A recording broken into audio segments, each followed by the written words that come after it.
Bonjour à tous, je m'appelle David Orange, je suis conducteur de travaux chez Belfort depuis 30 ans maintenant. Alors nous avons été amenés à être ici suite à un dégât des eaux. Il y a une rivière qui passe sous l'usine et en fait ils ont été inondés à hauteur d'1 mètre sur l'ensemble des 16 000 m² de l'usine. Nous avons commencé le chantier il y a environ une semaine. Nous sommes un effectif d'environ 50 personnes.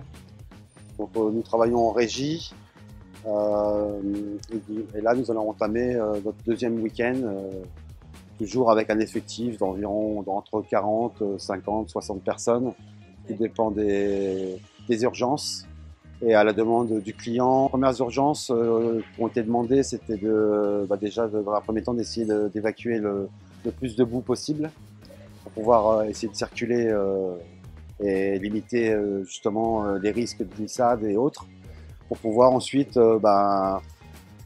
commencer à traiter des machines en priorité parce que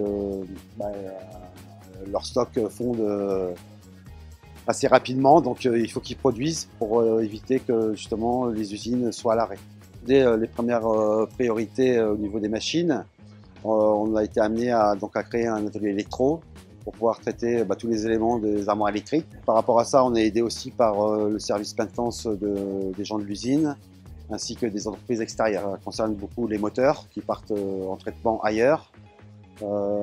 Et les parties électriques sont démontées sur place, on les traite et eux ils les remontent. Et en parallèle, on a aussi créé un atelier chaîne de bain pour essayer de justement décontaminer tous les stocks qui ont été souillés par les eaux et par les boues. Il nous reste encore au moins un mois de travail. Par rapport à mon personnel, effectivement, je suis très satisfait parce que ils ne se posent pas de questions, hein. Tout ce qu'on leur demande de faire, c'est fait. Ils sont là de 8h à 18h tous les jours. On a fait le week-end aussi, donc bon là, on va commencer à faire des coupures, hein, mais disons que je suis très fier de mes équipes et très fier aussi de tous les gens qu'on ne voit pas, hein, tous les gens qui sont dans les bureaux, qui sont là aussi pour m'aider. Merci à tous.